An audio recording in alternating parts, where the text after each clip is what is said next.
The gavel came down like thunder, sealing Heidi Thornbrook's fate with 3 sharp strikes against weathered wood. Judge Wyatt Blackwood's cold eyes never left her face as he spoke the words that would destroy everything she had left in this world. By order of this court, the property known as Thornbrook Homestead is hereby seized for unpaid territorial taxes in the amount of $467. The courtroom felt smaller than a coffin as those words echoed off the pine walls.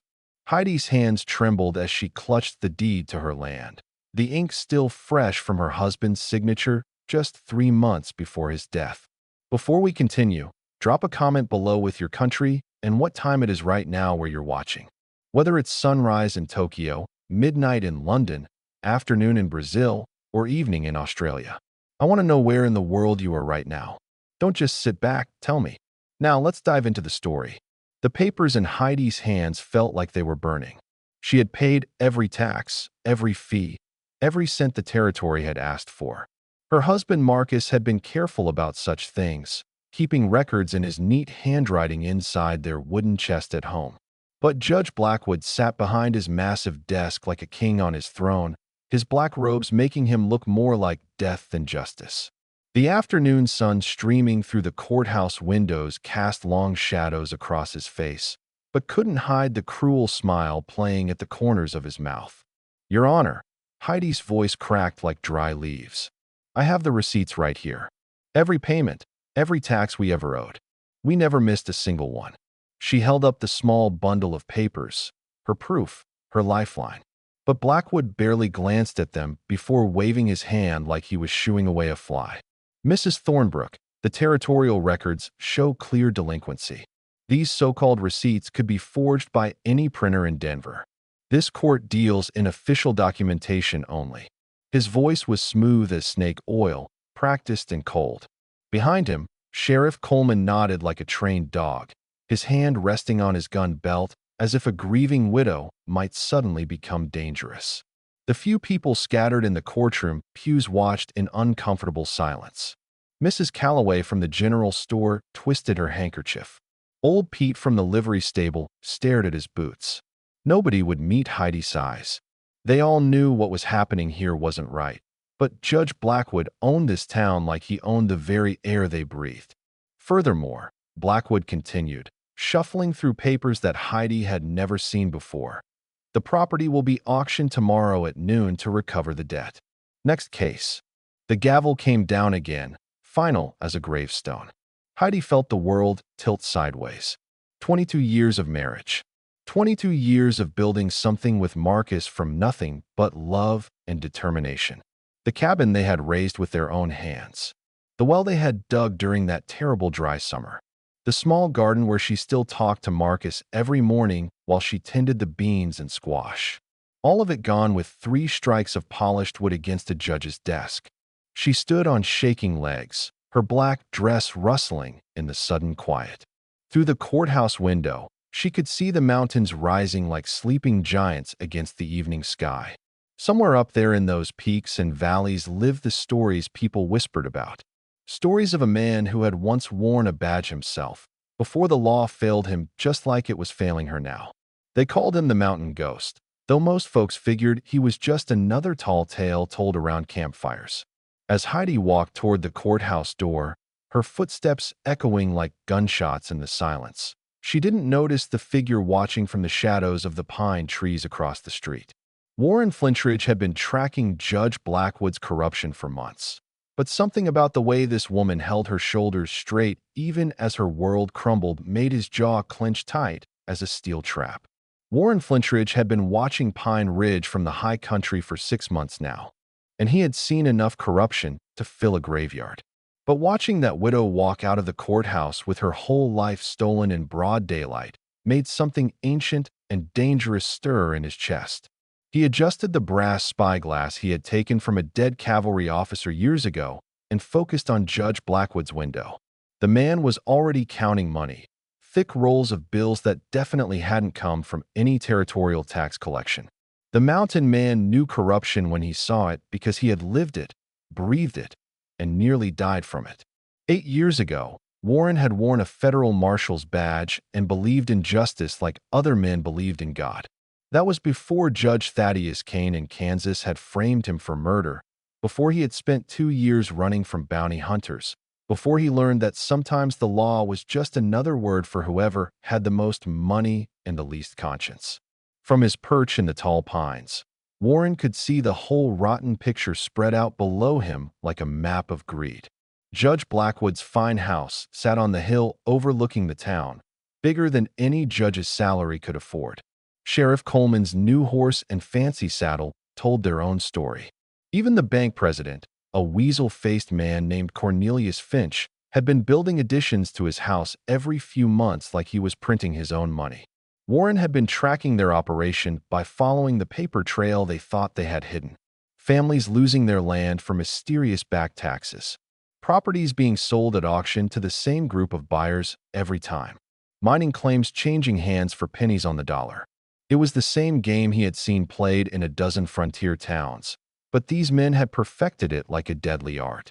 The widow's case was different, though. Warren had watched Marcus Thornbrook work his claim for years, had even traded venison for supplies with the man during the harsh winters. Marcus had been honest as summer rain, the kind of man who would walk 5 miles to return a lost penny.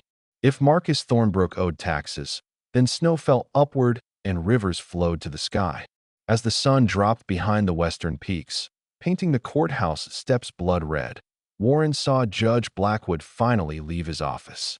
The man walked with the swagger of someone who had never faced real consequences for anything in his life. His black coat was tailored from expensive wool, his boots polished to a mirror shine.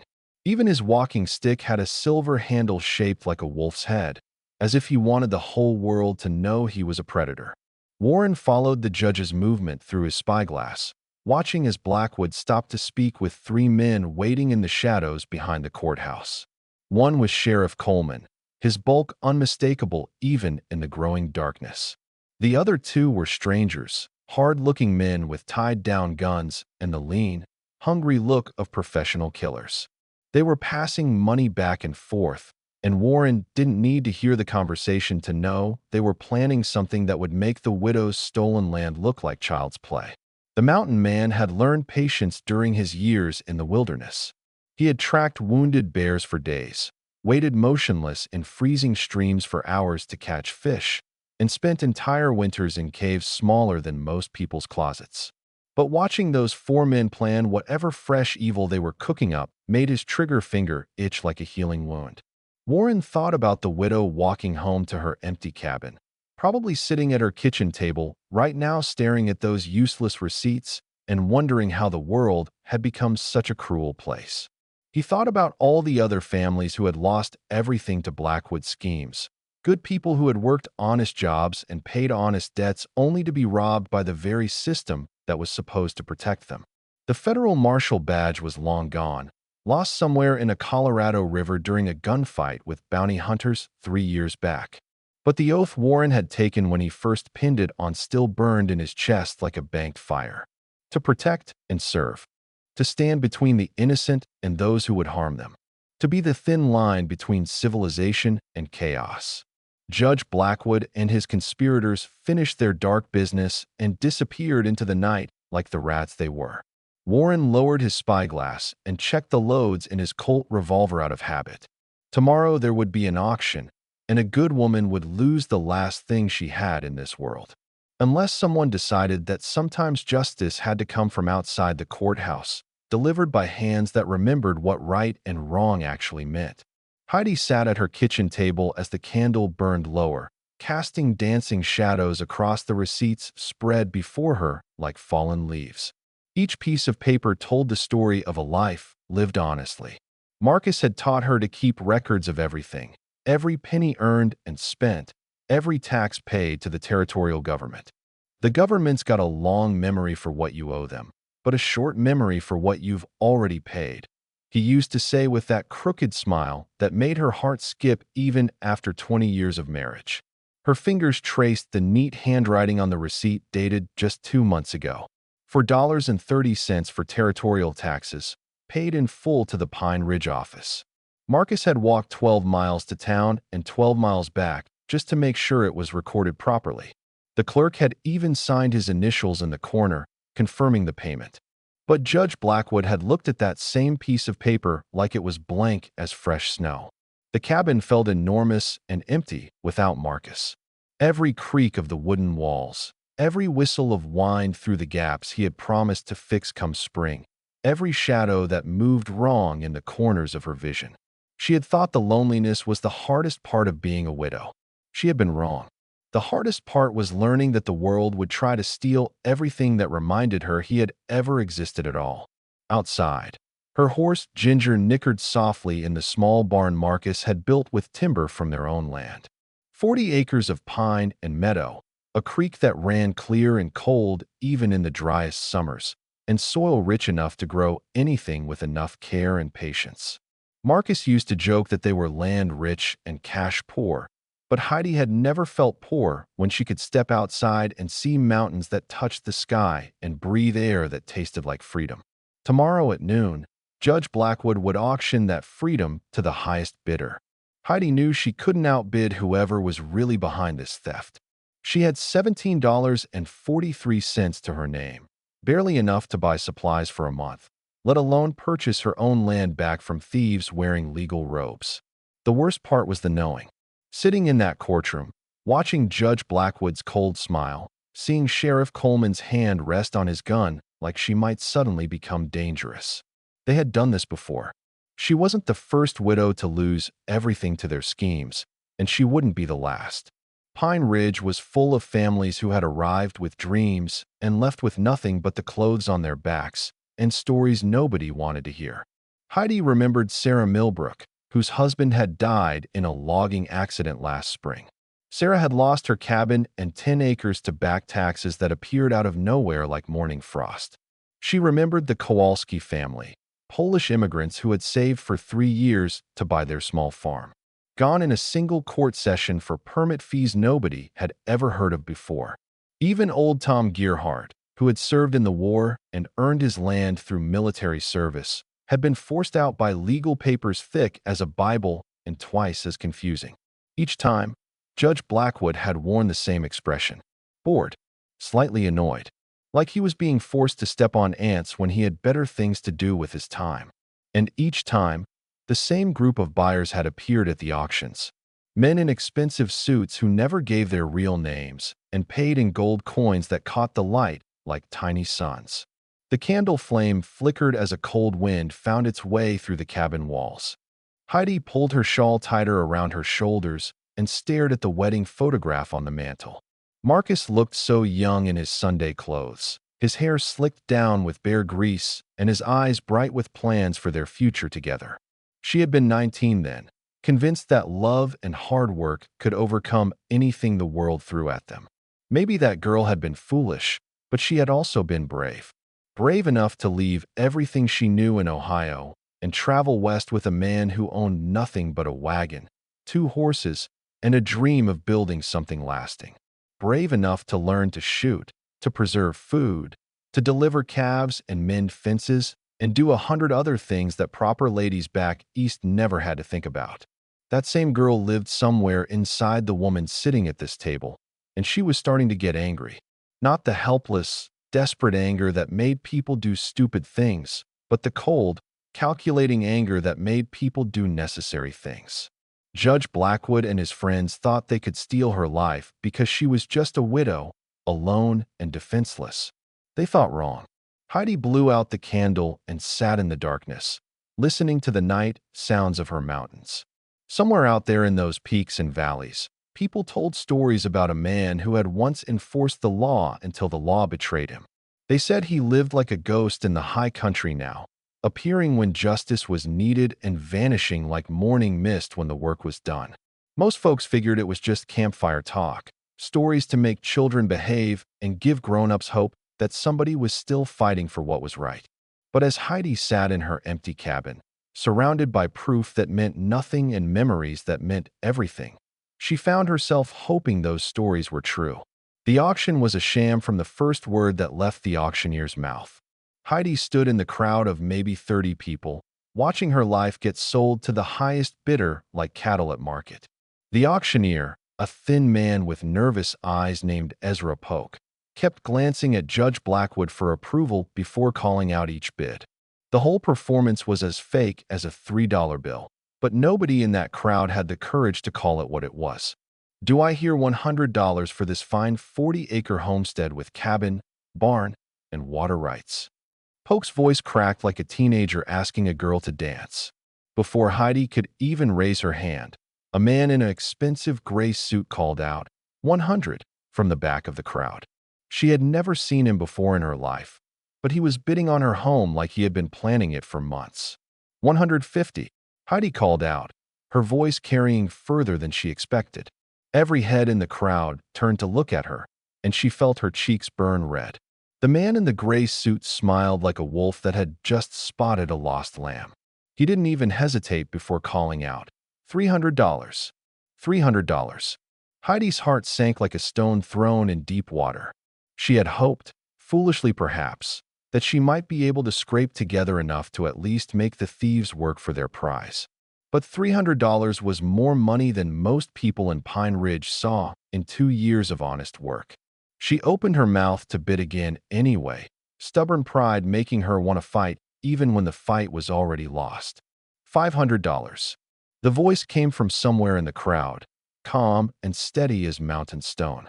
Heads turned, looking for the speaker, but Heidi couldn't see who had spoken.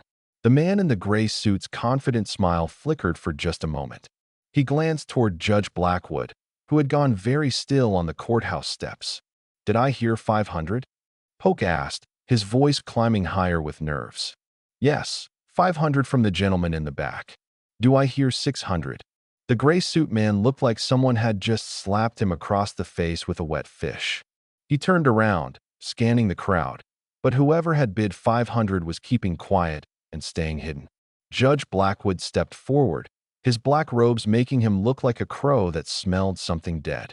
600, the gray suit finally called out, but his voice had lost its earlier confidence. Sweat was starting to show on his forehead despite the cool mountain air. 700. Again, that same calm voice from somewhere in the crowd. This time Heidi caught a glimpse of movement near the edge of the gathering, a tall figure in worn leather and homespun cloth, but the man's face was hidden beneath the wide brim of a weather-beaten hat. Judge Blackwood's jaw was working like he was chewing nails. This wasn't going according to his plan, and everyone could see it. The crowd had gone from bored to fascinated, sensing that something unusual was happening.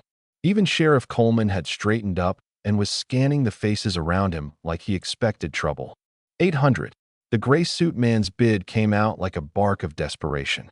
$800 was a fortune, enough money to buy a good house in Denver or start a business that would support a family for years. But the mysterious bidder wasn't backing down. $1,000. The words fell into the crowd like stones into still water. $1,000. People started whispering to each other, voices buzzing with excitement and disbelief. Heidi felt her knees go weak. Someone was willing to pay $1,000 for her little homestead, and she had no idea who or why. The man in the gray suit looked like he had been hit by lightning. He turned to Judge Blackwood, his mouth opening and closing without making any sound. Blackwood's face had gone pale as winter sky, his eyes darting around the crowd like a trapped animal looking for an escape route. "Do I hear 1100? Polk asked, but his voice was barely above a whisper now. The gray suit man shook his head slowly, defeated. Judge Blackwood looked like he wanted to object, to stop the whole proceeding, but too many people were watching now. Too many witnesses to whatever corruption he had planned. 1,000 going once, Polk called out. 1,000 going twice. His gavel hung in the air like an executioner's axe. Sold. For $1,000 to the gentleman in the back. The crowd erupted in excited chatter, everyone trying to see who had just bought the Thornbrook homestead for more money than most of them would see in a lifetime. But when Heidi turned to look for her mysterious benefactor, the tall figure in the worn hat had already melted away into the dispersing crowd like smoke in the wind. Judge Blackwood stormed back into the courthouse without a word, his black robes billowing behind him like storm clouds. Sheriff Coleman followed close behind, his hand resting on his gun but out of habit. The man in the gray suit stood alone near the auction platform, looking like someone had just stolen his favorite horse and burned down his barn for good measure. Heidi felt tears running down her cheeks, but for the first time in months they were tears of relief instead of grief. Someone had saved her home, her memories, her connection to Marcus and the life they had built together. She didn't know who, and she didn't know why, but she knew with absolute certainty that the mountain ghost was more than just a campfire story. He was real, and he was watching over Pine Ridge with eyes that saw everything and a heart that still remembered what justice looked like. Judge Blackwood slammed his office door so hard the windows rattled in their frames. His carefully laid plans had just been destroyed by some ghost bidder with deeper pockets than sense, and his business partners were going to demand answers he didn't have. The Thornbrook land was supposed to be sold to Cornelius Finch for $200, then immediately transferred to the Rocky Mountain Mining Consortium for 10 times that amount. $2,000 in profit, split 4 ways between himself, Finch, Sheriff Coleman, and the consortium's local representative. Now some mystery man had paid 5 times what the land was worth, and worse, had done it in front of half the town. People were talking, asking questions, wondering why anyone would pay such an enormous sum for a simple homestead. Questions were the last thing Blackwood's operation could afford. Sheriff Coleman burst through the door without knocking, his face red as a boiled lobster. What in the hell just happened out there, Wyatt? Who was that man? How did he know to bid against us? Blackwood poured himself 3 fingers of whiskey from the bottle he kept hidden behind his law books. His hands were shaking slightly, something that hadn't happened since his early days as a circuit judge when he actually cared about right and wrong. I don't know, Coleman, but we're going to find out, and when we do, that interfering fool is going to wish he had minded his own business. The door opened again, and Cornelius Finch shuffled in like a weasel seeking shelter from a storm. The banker's narrow face was pinched with worry, his small eyes darting around the room as if he expected federal marshals to jump out from behind the furniture. This is a disaster, gentlemen. An absolute disaster. The consortium is expecting that land deed by tomorrow morning. What am I supposed to tell them? You're going to tell them there was a complication, Blackwood said, downing his whiskey in one burning gulp. But complications can be solved. They always can, for the right price. Finch wrung his hands like an old woman at a funeral. The consortium doesn't pay for complications, Judge. They pay for results. If we can't deliver that land, they'll find partners who can. Partners who might not be so careful about keeping our previous arrangements quiet. The threat hung in the air like smoke from a poorly tended fire. The Rocky Mountain Mining Consortium had been their golden goose for 2 years now, buying up land rich in silver and copper deposits for a fraction of its true value. But the consortium's representatives were hard men who dealt with obstacles in permanent ways, crossed them, and bodies had a way of disappearing into mine shafts that collapsed unexpectedly. There's more, Coleman said, his voice dropping to a whisper even though they were alone in the office. I've been hearing stories about someone watching the town from up in the high country. Old Pete swears he saw smoke from a campfire up on Eagle Ridge last week, but when he rode up to check, there was nothing there but cold ashes and horse tracks. Blackwood felt ice water run down his spine. Eagle Ridge overlooked the entire valley, including the courthouse, the bank, and his own house. Someone with a good spyglass could watch every move they made from up there, could see who came and went, who met with whom, who passed money to whom. Mrs. Calloway told me something strange too, Coleman continued. She said a man came into her store 3 days ago, paid for supplies with old gold coins, and asked questions about families who had lost their land recently. She said he was tall, quiet, and had eyes like winter sky. When she asked his name, he just touched his hat and walked out. Finch was practically vibrating with nerves now. You think it's him? The one they call the mountain ghost. I thought that was just stories to scare children. Stories don't bid $1,000 at land auctions, Blackwood said grimly. He walked to his window and stared up at the mountains rising like sleeping giants around Pine Ridge. Somewhere up there in those peaks and valleys, someone was watching them. Someone who knew enough about their operation to interfere at exactly the right moment. The judge had heard whispers about the mountain ghost for years. A former lawman who had disappeared into the wilderness after being betrayed by corrupt officials. Some said he was dead, killed by bounty hunters or wild animals, or simple exposure to the brutal mountain winters. Others claimed he lived like a hermit, helping travelers lost in storms or warning prospectors away from dangerous mine shafts. But if the stories were true, if Warren Flintridge was really alive and operating in these mountains, then Blackwood's problems had just gotten much more serious.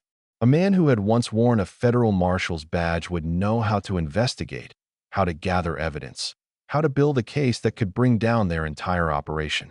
"We need to send a message," Blackwood said finally. "Something clear and unmistakable. Let this ghost know that Pine Ridge belongs to us, and anyone who interferes will pay a price they can't afford." Coleman nodded grimly. "I know some boys who work cheap and don't ask questions. They could ride up into those mountains, do some hunting. Maybe they'll bag themselves a ghost." "Do it," Blackwood said. "But make sure they understand. This isn't about money anymore. This is about survival. Ours." Outside the courthouse window, the sun was setting behind the western peaks, painting the sky the color of spilled blood. In the gathering darkness, Judge Blackwood thought he saw a flicker of movement among the pine trees on Eagle Ridge. Just for a moment, like a shadow crossing moonlight. Then it was gone, leaving him to wonder if he had imagined it or if the mountain ghost was already watching them plan his destruction. Warren heard the horses coming long before he saw them. For riders, moving up the mountain trail in the gray light before dawn, their horses breathing hard in the thin air. He had been expecting this. Men like Judge Blackwood didn't take interference lightly, and they certainly didn't let $1,000 mysteries go unsolved. Warren had painted a target on his back the moment he bid on that auction, and now the hunters were coming to collect their prize. From his position behind a cluster of granite boulders, Warren watched the riders through his spyglass. He recognized two of them immediately, Buck Morrison and Jake Henley, gunfighters who hired out to anyone with enough money and few enough morals. The other two were strangers, but they rode with the easy confidence of men who killed for a living. All four carried rifles across their saddles and enough ammunition to fight a small war. Warren smiled grimly as he watched them study the false trail he had left leading up toward Eagle Ridge. Buck Morrison was pointing at the horse tracks pressed into the soft earth, gesturing for the others to follow. They were good trackers. Warren had to give them credit for that. But they were following the path he wanted them to follow, not the one that would actually lead to him. 8 years in these mountains had taught Warren lessons that no amount of money could buy.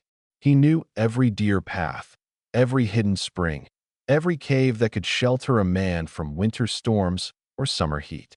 More importantly, he knew how to use the mountain itself as a weapon against men who thought violence was just a matter of faster guns and fewer scruples.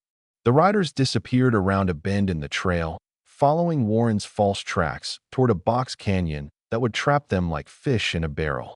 But Warren wasn't planning to kill them, not yet. Dead men couldn't carry messages back to their employers, and Judge Blackwood needed to understand exactly who he was dealing with before this dance reached its final steps. Warren moved like a ghost through the pine trees, his moccasins making no sound on the carpet of fallen needles.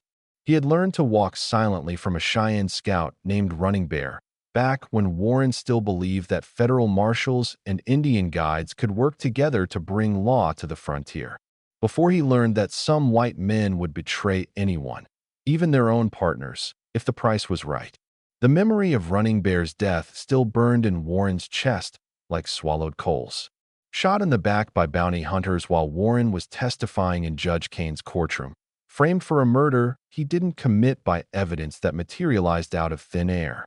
Warren had escaped that Kansas courthouse with bullets flying around his ears and the certain knowledge that justice was just another word that powerful men used to justify their crimes. But Running Bear had taught him more than silent movement before he died. The old scout had shown Warren how to read the mountain's moods, how to predict when rocks would slide and when streams would flood, how to use weather and terrain as allies against enemies who thought they owned the world.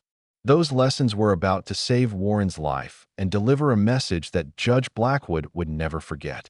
Warren reached the overlook above the box canyon just as the four riders discovered they had been led into a trap. Buck Morrison was cursing loud enough to wake the dead, his voice echoing off the canyon walls as he realized the horse tracks simply ended at a sheer rock face. The other gunfighters were looking around nervously, hands moving toward their weapons as they began to understand how exposed they were. Warren cupped his hands around his mouth and called down to them, his voice bouncing off the canyon walls like thunder. "Gentlemen, you seem to be lost." All four men spun around, rifles coming up fast, but there was nowhere to aim. Warren's voice seemed to come from everywhere and nowhere, a ghost speaking from the mountain itself. Buck Morrison was turning in circles, trying to spot the source of the voice, his face red with frustration and growing fear.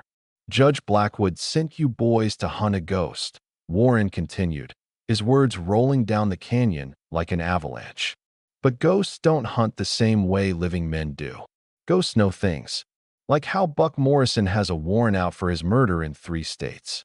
Like how Jake Henley burned down that family's cabin in New Mexico with children still inside. Jake Henley's face had gone white as fresh snow. Those were secrets he thought he had buried deeper than winter graves.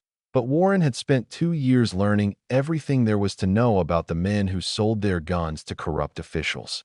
Information was another kind of weapon, and Warren had been collecting ammunition for a long time. "You tell Judge Blackwood something for me," Warren called down to the trapped riders. "Tell him the widow keeps her land, and any man who tries to take it from her will answer to me. Tell him Warren Flintridge sends his regards, and he remembers what happened to lawmen who trusted corrupt judges." The name hit the canyon like a lightning strike. Buck Morrison actually stumbled backward, his rifle forgotten in his hands. Everyone on the frontier had heard stories about Warren Flintridge, the federal marshal who had disappeared after being framed for murder. Most people figured he was dead or long gone to California. None of them had imagined he was living like a wolf in the Colorado mountains, watching and waiting for the right moment to remind the world that some debts could never be paid with money. Warren waited until the four riders found their way out of the canyon, watching through his spyglass as they rode back down the mountain faster than they had climbed up. They would carry his message to Judge Blackwood, along with the knowledge that the mountain ghost was no campfire story. He was real, he was watching, and he remembered every injustice that powerful men thought they had gotten away with. As the sun climbed higher into the morning sky, Warren began planning his next move. The auction had been just the opening note in a song that would end with Judge Blackwood and his corrupt partners facing the same kind of justice they had denied to so many innocent families. It was going to be a long, dangerous dance, but Warren had been practicing the steps for 8 years in these mountains. He was ready. Heidi was hanging laundry on the line behind her cabin when she heard the horse coming up the trail. Her heart jumped like a startled rabbit, and she reached for the shotgun Marcus had taught her to use during their first winter together. But when the rider came into view through the pine trees, she saw it wasn't one of Judge Blackwood's men. It was a woman, riding side saddle on a paint mare, her dark hair braided down her back and a worried expression creasing her weathered face. "Mrs. Thornbrook," the woman called out as she approached. "My name is Elena Vasquez. I heard what happened at the auction yesterday, and I needed to speak with you." Heidi set down the shotgun, but kept it within reach. Trust was a luxury she couldn't afford anymore, not after learning how easily the law could be twisted into a weapon against innocent people. "What can I do for you, Mrs. Vasquez?" Elena dismounted and walked closer, her brown eyes filled with a mixture of hope and desperation that Heidi recognized all too well. "My husband and I, we lost our ranch 6 months ago. Same thing that happened to you. Mysterious back taxes, auction that felt like theater, land sold to strangers for less than it was worth." She paused, twisting the reins in her hands. "But yesterday, someone fought for you. Someone with enough money to make Judge Blackwood sweat like a pig in summer. I want to know who." The question had been burning in Heidi's mind since the auction ended. Someone had spent $1,000 to save her home, and she had no idea who or why. Part of her was afraid to look too closely at the gift, worried that understanding it might somehow make it disappear like a dream upon waking. I don't know, Heidi admitted. But I think it might have been him. The one they call the mountain ghost. Elena's eyes widened. You think Warren Flintridge is really alive? Most folks figure that's just stories told around campfires to make children behave. Stories don't bid at auctions, Heidi said, echoing words she had thought but never spoken aloud. And Buck Morrison came back from the mountains this morning looking like he had seen the devil himself. Word is he and 3 other gunfighters went up there hunting someone and came back empty-handed and scared silent. Elena glanced toward the mountains rising like sleeping giants around the valley. If Warren Flintridge is really up there, if he's really fighting Judge Blackwood's corruption, then maybe there's hope for the rest of us. Maybe we can get our lives back. Heidi felt something stir in her chest, something that had been sleeping since Marcus died. Not just hope, but determination. Anger that had been simmering like a banked fire, waiting for enough air to burst into flame. Tell me about your ranch. Tell me exactly what happened. Elena's story poured out like water through a broken dam. The Vasquez family had bought 80 acres of good grazing land with money saved over 10 years of hard work. They had built a house, a barn, corrals for their cattle and horses. Miguel Vasquez had been planning to expand their herd, maybe start supplying beef to the mining camps up in the high country. Then the territorial tax collector had appeared with papers claiming they owed $600 in back taxes dating to before they even owned the land. Miguel had protested, had shown their deed and their payment records, but Judge Blackwood had ruled against them just like he had ruled against Heidi. Their ranch was sold at auction for $300 to a man none of them had ever seen before.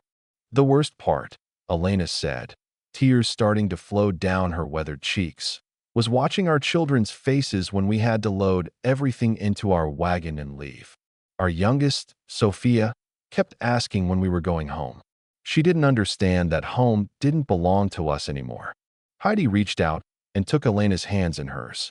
They were calloused and scarred from years of hard work, hands that had built something real and lasting only to have it stolen by men in expensive suits who had never worked an honest day in their lives. Where are you living now? Heidi asked. In town, renting a room above the blacksmith shop. Miguel takes whatever work he can find, but it's not enough to support a family. We're barely surviving, and every day that passes, our children forget a little more about what it felt like to have a real home. Heidi made a decision that surprised her with its certainty. Stay here tonight. Both of you, bring your children. This cabin has plenty of room, and you shouldn't be alone if Judge Blackwood decides to make more trouble. Elena's face lit up with gratitude. Are you sure? We don't want to impose, especially after everything you've been through. I'm sure, Heidi said firmly. And tomorrow, we're going to start fighting back.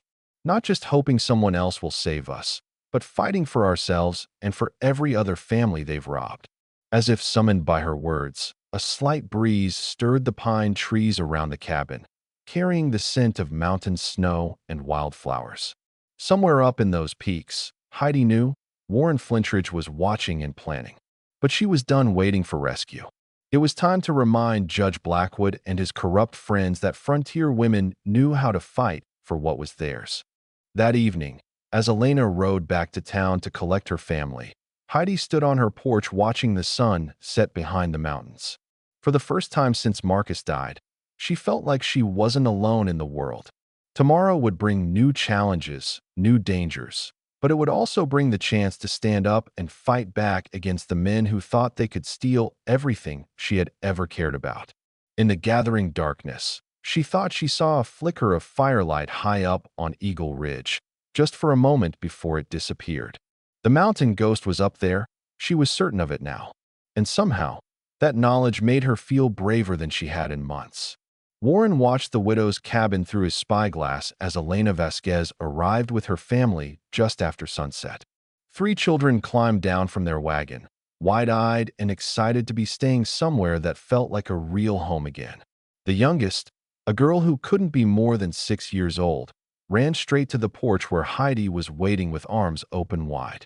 Even from his perch high on Eagle Ridge, Warren could see the joy on both women's faces as they embraced like sisters reunited after a long separation. But Warren's attention wasn't entirely focused on the heartwarming scene below. His years as a federal marshal had taught him to watch for multiple threats at once, and tonight those instincts were screaming warnings like church bells in a thunderstorm. Judge Blackwood wouldn't take yesterday's humiliation quietly. Buck Morrison and his men had returned to town with their tails between their legs, and that kind of public failure demanded a response that would restore fear and respect. Warren shifted his position behind the granite outcropping and swept his spyglass across the valley floor. There, moving like shadows through the pine trees below the widow's cabin, he spotted them. 6 men on foot, armed with rifles and moving with the careful precision of experienced killers. They were approaching from the south, using the creek bed for cover, planning to surround the cabin before making their move. Warren's blood turned cold as winter mountain water. This wasn't about sending messages or making examples anymore. This was about eliminating witnesses and loose ends, about making sure that anyone who might challenge Judge Blackwood's authority simply disappeared into the wilderness like so many others before them. The mountain man moved faster than he had in years, scrambling down the steep slope with the sure-footed grace of someone who had made these mountains his home. Pine branches whipped at his face and loose rocks scattered beneath his moccasins, but Warren barely noticed. His mind was calculating distances, timing, angles of approach. 6 men with rifles against 2 women and 3 children. The math was simple and terrifying. Warren reached the tree line behind the cabin just as the attackers moved into their final positions. Through the lighted windows, he could see Heidi and Elena preparing dinner while the children played on the floor, completely unaware of the danger closing in around them like a noose. The killers had spread out in a rough circle, cutting off every escape route except the one that led straight up into the mountains. One of the gunmen raised his rifle, taking aim at the kitchen window where Heidi stood stirring something in a pot on the stove. Warren didn't hesitate. His Colt revolver appeared in his hand like magic, and his first shot took the would-be killer in the shoulder, spinning him around and sending his rifle flying into the darkness. Ambush! Warren roared, his voice carrying across the valley like thunder. Get down and stay down. The night exploded into chaos. Muzzle flashes lit up the darkness like deadly fireflies as the remaining gunmen returned fire, their bullets splintering wood and shattering glass. Warren rolled behind a fallen log as Lead whistled over his head, already planning his next move. He had to draw the killers away from the cabin, give the women and children time to find cover or escape. Warren fired twice more, each shot carefully aimed to wound rather than kill. Dead men couldn't be questioned, and he needed at least one of these gunfighters alive to tell him who had hired them and what Judge Blackwood was planning next. But staying alive long enough to ask those questions was going to require every trick he had learned during 8 years in these mountains. A rifle bullet splintered the log inches from Warren's head, showering him with bark and splinters. He counted muzzle flashes and reloaded his revolver with movements so practiced they were automatic. 5 men still active, spread out in a rough semicircle, all of them professional killers who wouldn't make the mistake of rushing his position. Warren heard a child crying inside the cabin, the sound cutting through the gunfire like a knife through his heart. Sofia Vasquez, probably terrified and confused, wondering why the safe haven had suddenly become a battlefield. That sound made something primal and furious wake up in Warren's chest, something that had been sleeping since the last time he wore a badge and believed in protecting the innocent. Warren pulled a stick of dynamite from his pack, a relic from his mining days that he had been saving for a special occasion. He lit the fuse with a match and hurled it toward the largest cluster of gunmen, watching as they scattered like startled rabbits when they saw the sputtering sparks arcing through the darkness.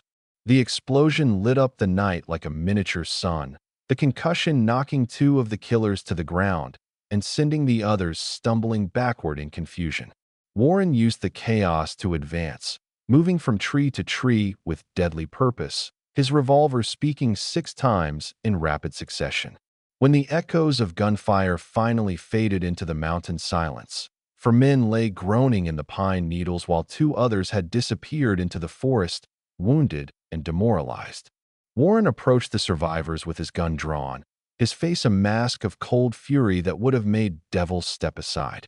"Who sent you?" Warren asked the nearest gunman, a thin-faced killer with a bullet through his leg and terror in his eyes. "Judge Blackwood." The man gasped, pain making him honest. "Said to make it look like a robbery gone wrong. Kill the women, burn the cabin, make sure nobody could ask questions." Warren's jaw clenched tight as a steel trap. Judge Blackwood had just crossed a line that couldn't be uncrossed, had proven that his corruption went beyond theft and extended into cold-blooded murder. The time for warning shots and subtle messages was over. Warren looked up at the lighted windows of the cabin, where he could see Heidi comforting the frightened children while Elena checked to make sure everyone was unhurt. These people had suffered enough, had lost enough, had been afraid long enough. It was time for Judge Blackwood to learn what real fear felt like. The mountain man melted back into the darkness, leaving the wounded gunman for the sheriff to find in the morning. Tomorrow, Judge Blackwood would wake up to discover that his hired killers had failed spectacularly, and that the mountain ghost was no longer content to fight from the shadows. The final confrontation was coming, and Warren intended to make sure that when it arrived, justice would be served with interest. Judge Blackwood stood in his office like a caged wolf, staring at the telegram that had just shattered his world into 1,000 pieces. The Rocky Mountain Mining Consortium was sending their troubleshooter, a man named Silas Kane, to Pine Ridge on the next stage. Kane was Judge Thaddeus Kane's younger brother, a man who solved problems with bullets instead of gavels, and his arrival meant that Blackwood's usefulness to the consortium was officially in question. 4 men down, 2 missing, and not a scratch on the targets, Sheriff Coleman reported, his voice shaking like autumn leaves. "Buck Morrison is talking about pulling stakes and heading for California. Says he's never seen anything like what happened up there last night." Blackwood crumpled the telegram in his fist, his knuckles white with rage and fear. Everything was falling apart faster than a house built on sand.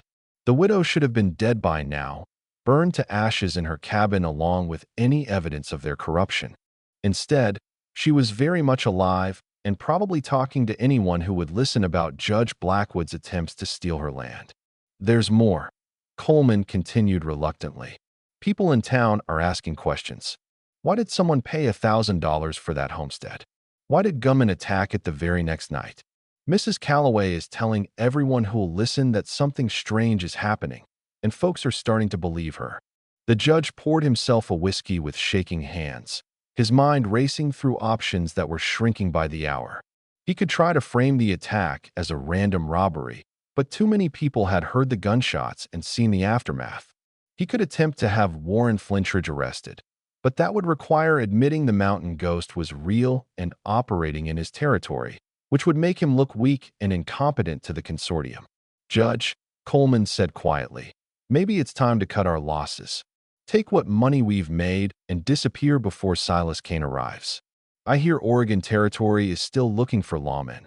No questions asked about their past." Blackwood turned on his sheriff with eyes like winter storms. "Run? Run from some washed-up marshal who's been living in caves for 8 years? I built this operation from nothing, Coleman. I'm not going to let some ghost story destroy everything I've worked for." But even as he spoke the words, Blackwood knew his bravado was hollow as a rotten tree. Warren Flintridge wasn't just a ghost story anymore. He was a very real threat who had already proven he could strike anywhere, anytime, without warning. The federal marshal who had disappeared 8 years ago had become something far more dangerous during his time in the wilderness. He had become a force of nature, unpredictable and unstoppable as an avalanche.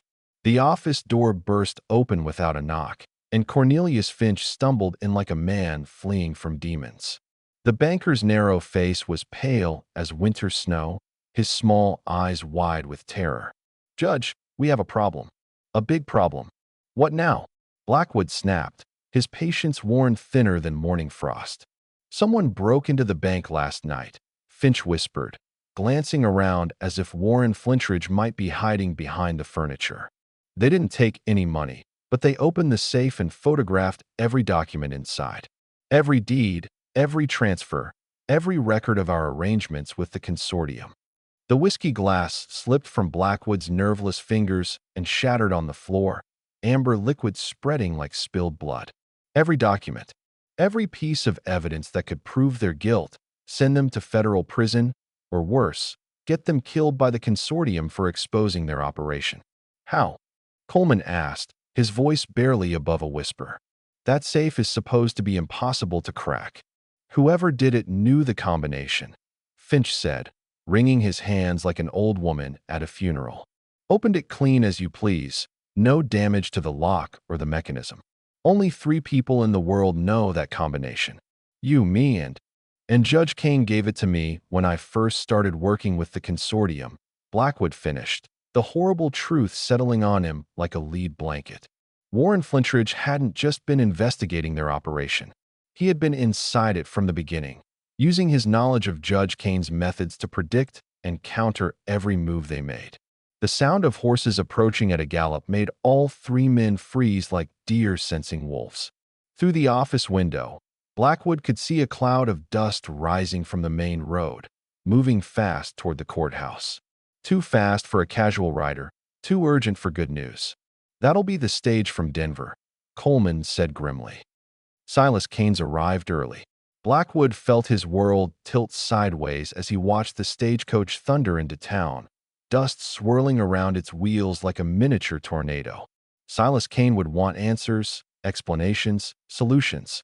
He would want the Thornbrook land transferred to the consortium, the loose ends tied up, the operation running smoothly again. What he would find instead was a disaster that threatened to expose the entire Rocky Mountain Mining Consortium to federal investigation. Judge, Finch said urgently, what are we going to tell him? Kane doesn't accept excuses, and he doesn't tolerate failure. If he thinks we've compromised the consortium's interests, he'll kill us all, Blackwood finished, stating the obvious truth that none of them wanted to acknowledge. Silas Kane was his brother's enforcer, the man who made problems disappear permanently. And right now, Judge Blackwood and his partners were rapidly becoming the consortium's biggest problem. The stagecoach pulled to a stop outside the courthouse, and Blackwood watched through his window as a tall man in a black coat stepped down to the street. Even from a distance, Silas Kane radiated the kind of quiet menace that made smart people cross to the other side of the road. He moved with the fluid grace of a professional killer, his hand resting casually on the butt of his gun as his pale eyes surveyed the town like a predator counting sheep. Gentlemen, Blackwood said, his voice steadier than he felt, it appears our day of reckoning has arrived. One way or another, this ends today. Outside, Silas Kane began walking toward the courthouse with measured steps, each footfall echoing like a funeral bell in the sudden quiet of Pine Ridge's Main Street. The final act of Judge Blackwood's corrupt empire was about to begin, and everyone in town seemed to sense that blood would flow before the sun set behind the mountains. The courthouse clock was striking noon when Warren Flintridge walked through the front doors like a man arriving for his own trial. 8 years of mountain living had changed him into something harder and more dangerous than the federal marshal who had once believed in courtroom justice. His weathered face bore scars from avalanches and blizzards. His eyes held the cold patience of a hunter who had learned to wait for the perfect moment to strike.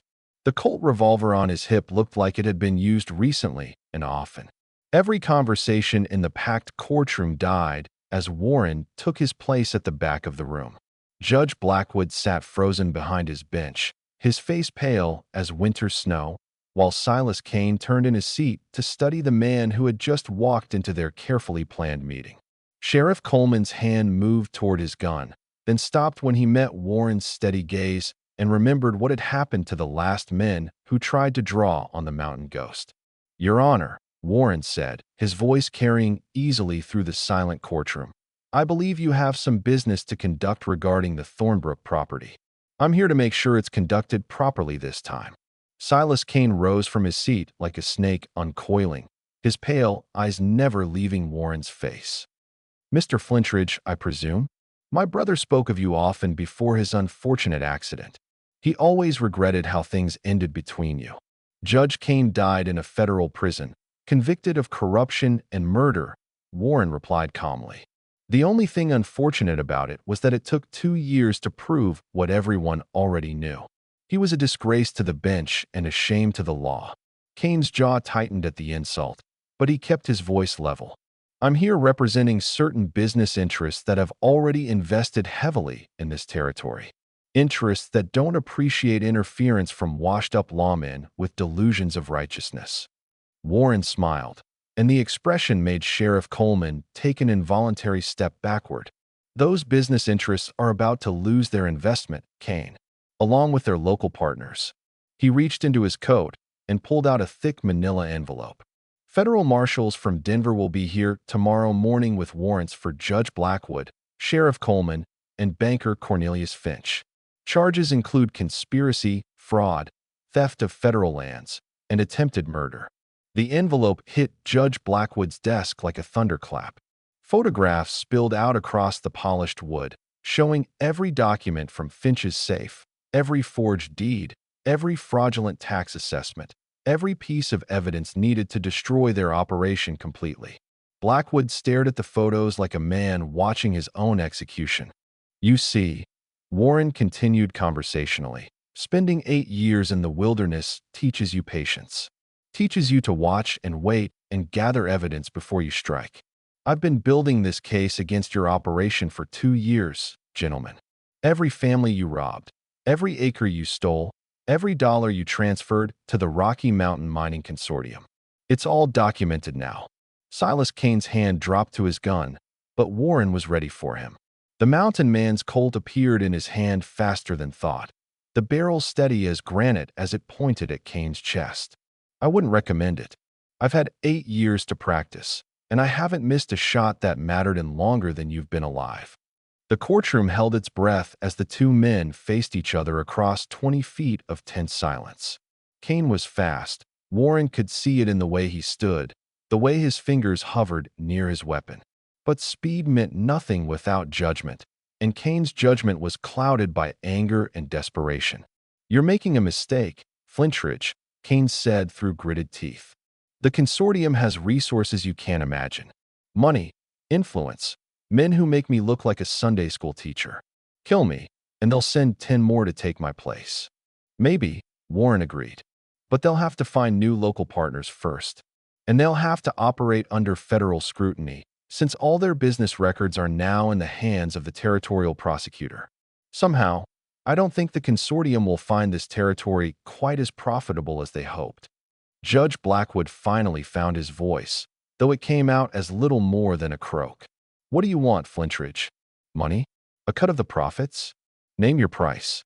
Warren's expression hardened like winter ice. I want every family you robbed to get their land back. I want every fraudulent debt forgiven and every stolen acre returned to its rightful owners. And I want you 3 to face justice for what you've done. And if we refuse? Coleman asked, his voice shaking. Warren's smile returned, cold and sharp as a mountain blade. Then you can explain to Silas Kane's employers why their operation collapsed, why federal marshals are crawling all over their business, and why their local partners are either dead or in federal custody.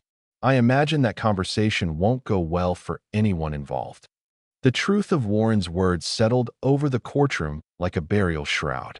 The consortium would indeed send more men, but they would also want explanations for the disaster. Men like Silas Kane who failed their employers didn't usually live to enjoy retirement. The choice is yours, gentlemen, Warren said, holstering his weapon but keeping his hand near the grip. Face federal justice, or face your own partner's idea of justice. Either way, your days of robbing widows and orphans are over. Silas Kane looked around the courtroom, calculating odds and options that were shrinking by the moment. Finally, his shoulders sagged in defeat. You win this round, Flintridge. But this isn't over. Yes, it is, Warren said quietly. It's been over since the moment you decided to come after innocent families. You just didn't know it yet. As the federal marshals rode into Pine Ridge the next morning, Warren watched from Eagle Ridge as justice finally came to the men who had perverted it for so long. Judge Blackwood, Sheriff Coleman, and Cornelius Finch were led away in chains, while Silas Kane disappeared on the evening stage, carrying news of failure back to employers who didn't tolerate such things. Down in the valley, Heidi Thornbrook stood on her porch with Elena Vasquez and her children, watching the corrupt officials who had stolen their lives get what they deserved. The Vasquez family would get their ranch back, along with every other family that had been robbed by Blackwood's schemes. Justice had finally come to Pine Ridge, delivered not by courts and judges, but by a man who remembered what the law was supposed to protect. Warren Flintridge melted back into his mountains, becoming legend once again. But sometimes, on clear nights when the wind was right, folks in Pine Ridge swore they could see a campfire flickering high on Eagle Ridge, a reminder that some guardian was still watching over them. Justice might be blind, but it was never truly absent as long as good people were willing to fight for what was right. Remember to smash that like button and subscribe for more incredible stories of justice and courage from the American frontier. Tomorrow, we'll share another tale that will restore your faith in the power of ordinary people to do extraordinary things when everything they love is on the line. Thanks for watching. And remember that sometimes the real heroes are the ones who never seek recognition for the battles they fight in the shadows.